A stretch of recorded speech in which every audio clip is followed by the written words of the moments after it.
Isaiah begins with a courtroom and ends with a new creation. At the beginning, God calls heaven and earth to listen because his people have rebelled. Jerusalem is corrupt. Worship has become hollow. Leaders are unjust. Judgment is coming. But by the final chapters, the horizon has completely changed. Nations are coming to worship. God is comforting his people like a mother comforts a child. Death, sorrow, rebellion, and judgment are being placed against the promise of something astonishing, new heavens and a new earth. That distance from rebellion to restoration, from judgment to new creation, is one reason Isaiah has often felt like a Bible within the Bible. And there is a famous observation that makes the comparison even more striking. Isaiah contains 66 chapters, while the Protestant Bible contains 66 books. The first major movement of Isaiah is often associated with judgment, while chapter 40 begins a dramatic message of comfort. Some Christians have therefore compared Isaiah 1 to 39 with the 39 books of the Old Testament and Isaiah 40 to 66 with the 27 books of the New Testament. It is memorable, but we need to be careful. The chapter divisions were added many centuries after Isaiah was written. Isaiah did not sit down and intentionally compose 66 numbered chapters to mirror a future 66-book Protestant canon. So if we make the number itself the secret, we miss something far more important. Isaiah resembles the whole Bible, not because its chapter numbers contain a hidden code. It resembles the whole Bible because its story does. Isaiah takes us through many of the same great movements that shape Scripture from Genesis to Revelation: human rebellion, divine holiness, judgment, a preserved remnant, the promise of a king, salvation through a servant, a new exodus, the gathering of the nations, and finally a new creation. Once you see that movement, Isaiah becomes more than a collection of famous prophecies. It becomes a map, and some of the most important roads in the New Testament run straight through it. The book opens with a devastating problem. God has formed a people, cared for them, and called them his own, but they do not truly know him. Isaiah 1 compares Israel to rebellious children. God says he raised them, yet they rebelled against him. Even an ox knows its owner, and a donkey knows where it is fed, but Israel does not understand. That sounds like a local crisis in 8th century Judah, and historically it is. Isaiah speaks into a real world of kings, warfare, Assyrian expansion, political fear, injustice, idolatry, and covenant unfaithfulness. But the problem underneath those events is much older. Genesis begins with humanity placed in God's good world under God's rule. Adam and Eve are given life, provision, identity, and responsibility. Yet they reject God's command and reach for autonomy. Isaiah describes Israel doing something disturbingly similar. God planted, they produced corruption. God spoke, they refused to listen. God gave worship, they separated worship from obedience. God called them his people. Their lives denied the relationship. That is why Isaiah's language frequently reaches beyond politics. The deepest crisis is not Assyria. It is not Babylon. It is not even exile. It is sin in the presence of a holy God. And that brings us to the scene that defines the entire book. Isaiah enters the temple in chapter 6 and sees the Lord high and exalted.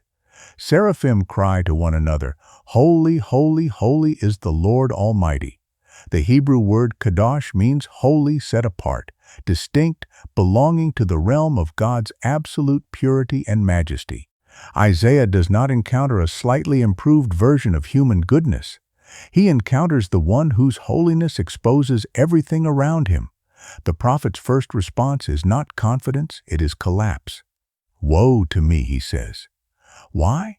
Because the man who has been announcing judgment suddenly realizes that he belongs to the same world he has been condemning. "I am a man of unclean lips, and I live among a people of unclean lips." That moment matters because Isaiah's central problem has now become personal. How can an unclean people live before a holy God? That question is not unique to Isaiah. It is one of the questions of the entire Bible. How can Adam remain in Eden after rebellion? How can Israel dwell near the presence of God? Why does the sacrificial system exist? Why is atonement necessary? Why does sin bring exile and death? And ultimately, how can sinners be reconciled to God? In Isaiah 6, a burning coal from the altar touches Isaiah's lips, and his guilt is removed. The prophet does not cleanse himself. Purification comes from God. That small scene introduces a pattern. Isaiah will develop on a much larger scale. The people need more than advice. They need cleansing. More than political rescue, they need redemption. More than a better king. They need a kind of salvation that reaches the human heart. But before Isaiah reveals how that salvation will come, the book forces us to face judgment. This is one reason the first major portion of Isaiah can feel so severe. Nations rise and fall, Jerusalem is warned, pride is condemned, idolatry is mocked, leaders fail, Assyria becomes an instrument of judgment, and then itself comes under judgment because of its arrogance. Isaiah keeps returning to the same truth. God is not merely the God of Israel's private religious life. He is Lord over history. Kings make plans, armies march, empires boast, but none of them stands outside his sovereignty. That becomes painfully important during the reign of King Ahaz. Judah is threatened by enemies, and Ahaz is terrified. Isaiah tells him to trust God. But Ahaz wants another security. He looks toward Assyria. Politically, it seems practical. Spiritually, it reveals the disease. Isaiah has been exposing from the beginning. Whom will you trust? That question becomes one of the great dividing lines of the book. Will Judah trust military strength, foreign alliances, idols, wealth, human strategy, or the Lord? And once again, Isaiah's question is larger than ancient politics. Scripture repeatedly places humanity before the same choice. Adam trusts the serpent's word instead of God's. Israel trusts visible idols. Kings trust armies. The wealthy trust riches. Religious leaders trust status. And human beings repeatedly reach for something they can control rather than resting in the God they cannot control. But Isaiah does not merely expose failed trust. He introduces another figure, a king.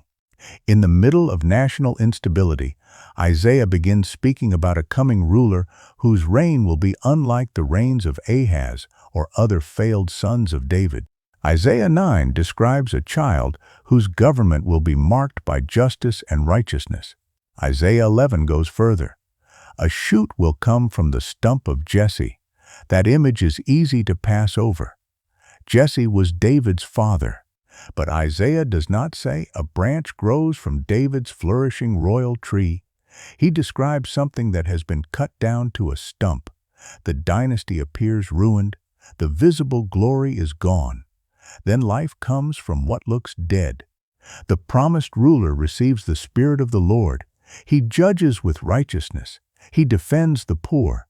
His reign is associated with a peace so profound that Isaiah pictures predators and prey dwelling together. Then comes a remarkable line. The root of Jesse will become a banner for the peoples, and the nations will seek him. The promised king is connected to Israel, but his significance will not remain inside Israel.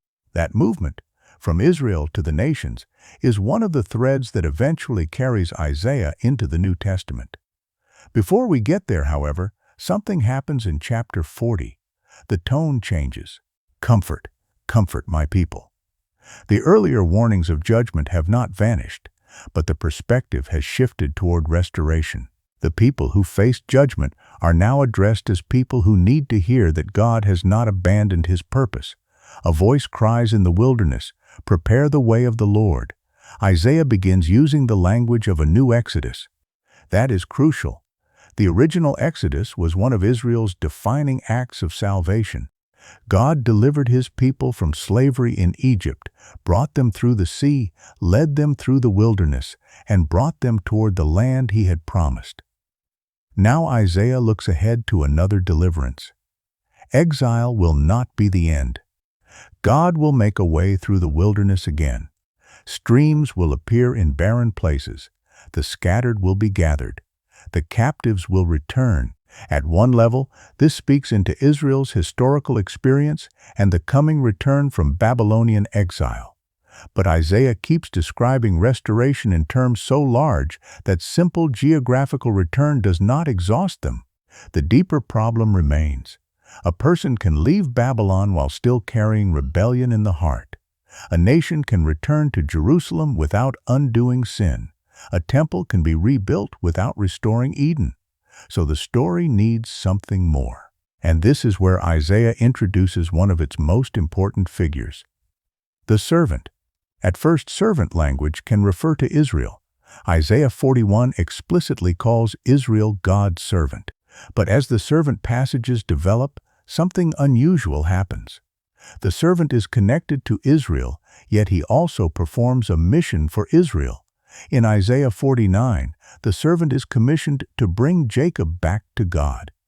Then God says that restoring Israel alone is too small a thing. The servant will also become a light for the nations, so that God's salvation may reach to the ends of the earth. Think about the scale of that claim. The problem began with rebellion among God's people. The solution is now expanding toward the whole world. The story of the servant reaches its most intense point in Isaiah 52 and 53. Here the servant suffers. He is rejected. He is despised. He carries grief. And then Isaiah describes his suffering in relation to the sins of others. He was pierced for our transgressions. The Lord has laid on him the iniquity of us all. This is not merely an example of suffering with courage. The servant's suffering has a representative sin-bearing dimension. He suffers although others have gone astray. The language echoes the sacrificial world. Isaiah's audience already knew, but the servant is a person. And after suffering and death, Isaiah describes him as ultimately vindicated. This is one of the reasons Isaiah becomes so central to the New Testament writers. They do not simply borrow a few inspiring phrases from the book. They see the story of Jesus moving through Isaiah's landscape. Mark opens his gospel with language from Isaiah about preparing the way of the Lord. Matthew repeatedly uses Isaiah to explain Jesus' ministry. Luke records Jesus reading Isaiah in the synagogue and announcing good news to the poor and freedom for the oppressed. John quotes Isaiah when explaining both belief and unbelief. Acts uses Isaiah 53 in the encounter between Philip and the Ethiopian official. Peter draws on Isaiah's suffering servant language when speaking about Christ's suffering and the sins he bears. Paul uses Isaiah repeatedly when explaining Israel, the nations, faith, and salvation. This is where Isaiah begins to function almost like a bridge between the testaments, not because chapter 40 secretly represents Matthew, not because chapter 53 numerically corresponds to a particular New Testament book. The connection is literary and theological, not numerical. The same questions have carried forward. Who will rescue God's people? How will sin be dealt with? How will God's promises to David survive failed kings?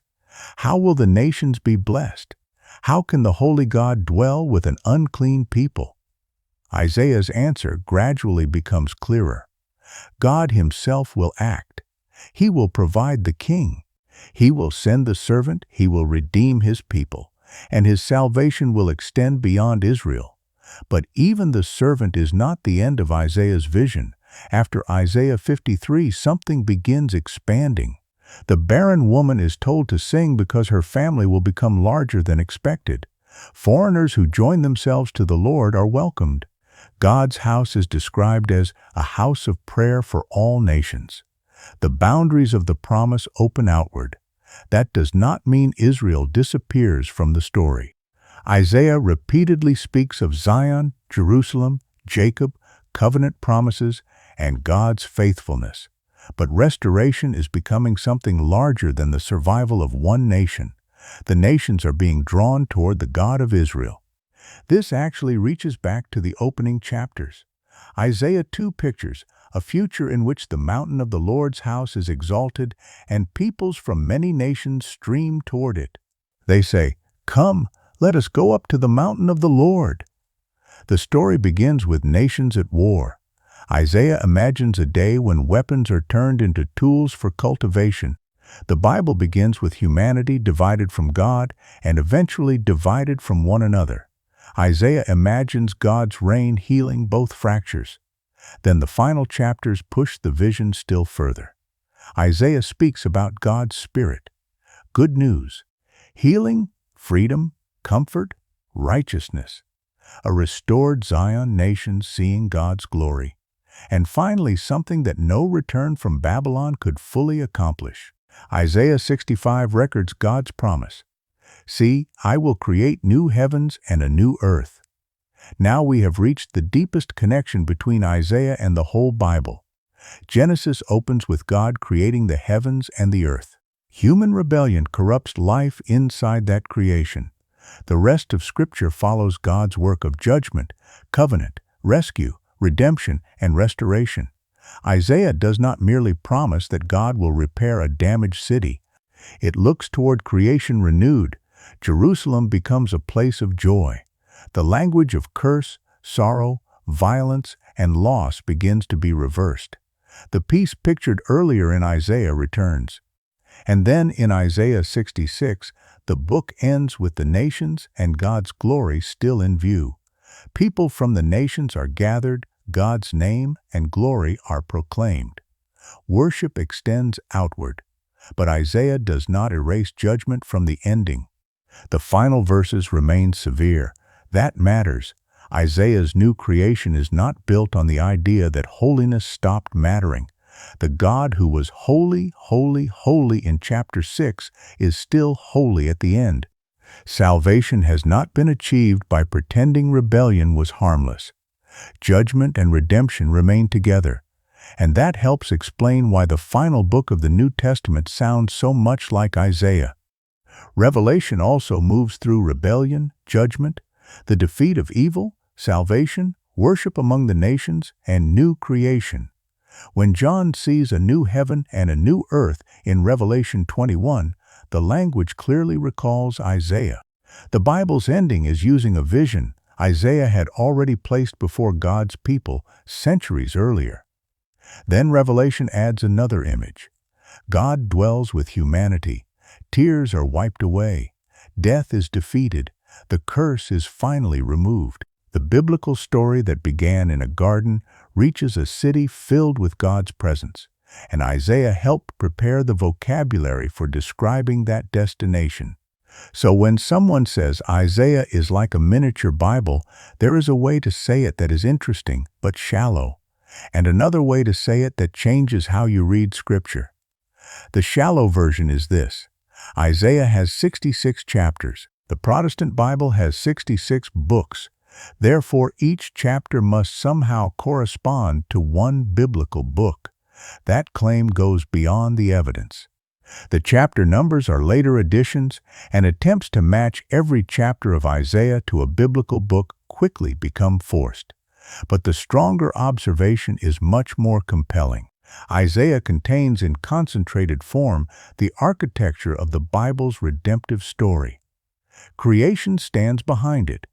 Rebellion drives its crisis. Holiness explains the seriousness of sin. Judgment exposes false security. A remnant preserves hope. A Davidic king is promised. A servant suffers for others. A new exodus announces redemption. The Spirit brings good news and restoration. The nations are gathered, and the story ends by looking toward new heavens and a new earth. That is why reading Isaiah can change the way you read the rest of the Bible. You begin to notice that the biblical books are not merely sitting beside one another like unrelated volumes on a shelf. They are participating in one unfolding story. And Isaiah stands at an extraordinary intersection inside that story. It remembers Israel's past. It confronts Israel's present. It anticipates Israel's future. And its language becomes part of the vocabulary the New Testament uses to explain Jesus. Consider what happens when John the Baptist appears in the wilderness. Isaiah is there. When Jesus announces good news, Isaiah is there. When the gospel writers wrestle with unbelief, Isaiah is there. When the early church explains the suffering of Christ, Isaiah is there. When Paul speaks about the nations receiving salvation, Isaiah is there. And when Revelation describes the renewal of creation, Isaiah is there again. That is not an accident of chapter numbering. It is the result of Isaiah's enormous theological reach. But there is another layer we should not miss. Isaiah does not only help us understand what the Bible is about, it helps us understand how the Bible's major themes belong together. We often separate them. Judgment becomes one subject, grace becomes another, the kingdom becomes another, the cross becomes another, mission to the nations becomes another, new creation becomes another. Isaiah refuses to keep them isolated. Why is judgment necessary? Because God is holy and human, rebellion is real. Why is grace astonishing? Because the people being restored are the same people who repeatedly refuse to trust God. Why is a righteous king necessary? Because human rulers fail. Why is the servant necessary? Because the problem is deeper than political captivity. Why are the nations included? Because God's purpose was never merely tribal. Why is new creation necessary? Because salvation ultimately aims beyond improving human behavior. God intends to restore what sin has devastated. Those connections are part of what gives the Bible its coherence, and Isaiah lets us watch those connections form. Think again about Isaiah standing in the temple. He sees the Lord, he sees holiness, he sees his own uncleanness, and he cannot fix it. Something from the altar must come to him. That early moment already contains the shape of a larger biblical truth. Humanity's deepest need cannot be solved by humanity climbing upward toward God. God must provide the cleansing. Later, Isaiah speaks of a servant who bears the sins of others. Later still, the New Testament announces Jesus as the one in whom God's saving promises reach their fulfillment. And by the end of Scripture, the question is no longer merely how an unclean prophet can stand in the temple. The vision has expanded. How can redeemed humanity dwell forever in the presence of God? The answer is not that God lowers his holiness. It is that God completes his redemption. That is the movement Isaiah helps us see. From uncleanness to cleansing, from exile to return, from failed kings to the promised king, from guilt to the suffering servant, from one nation to all nations, from a ruined land to new creation. And now the famous number 66 becomes interesting again, but in the right way. It can serve as a memorable doorway into Isaiah. It should not become the foundation of the interpretation. The real wonder is not that a later chapter system happens to give Isaiah the same number of chapters as the Protestant canon has books. The real wonder is that once you walk through those chapters, you encounter so many of the themes that carry the Bible from its opening pages to its final vision. That is why Isaiah can feel enormous, even when you are reading one prophet. In Isaiah 1, creation is summoned as a witness against rebellion. In Isaiah 6, the holiness of God exposes human uncleanness. In Isaiah 7 through 11, failed leadership is answered with hope for a coming ruler. In Isaiah 40, exile is answered with comfort and a new exodus. In Isaiah 42 through 53, the servant's mission expands towards suffering, restoration, and salvation for the nations. In Isaiah 56 and beyond, outsiders are drawn toward worship. And in Isaiah 65 and 66, the horizon reaches all the way to new creation. That is an extraordinary journey. And once you see it, Isaiah stops looking like a difficult collection of disconnected prophecies. Its mountains and valleys begin to form one landscape. The book begins with a people who do not know their God. It ends with God's glory being declared among the nations. It begins with a corrupted Jerusalem. It ends looking toward a transformed creation. It begins with rebellion before the Creator. It ends with worship before Him. And standing in the middle of that movement are promises of a king, a servant, redemption, and good news that the New Testament repeatedly connects to Jesus Christ. So is Isaiah the key to understanding the whole Bible? Not because every chapter unlocks a different biblical book, not because God hid a mathematical code in medieval chapter divisions, but because Isaiah gives us one of Scripture's clearest concentrated pictures of the Bible's great movement. The holy God judges rebellion, provides redemption, gathers a people through His saving work, extends His glory to the nations, and moves history toward new creation. And perhaps that is the most useful way to approach Isaiah. Do not begin by trying to decode 66 chapters.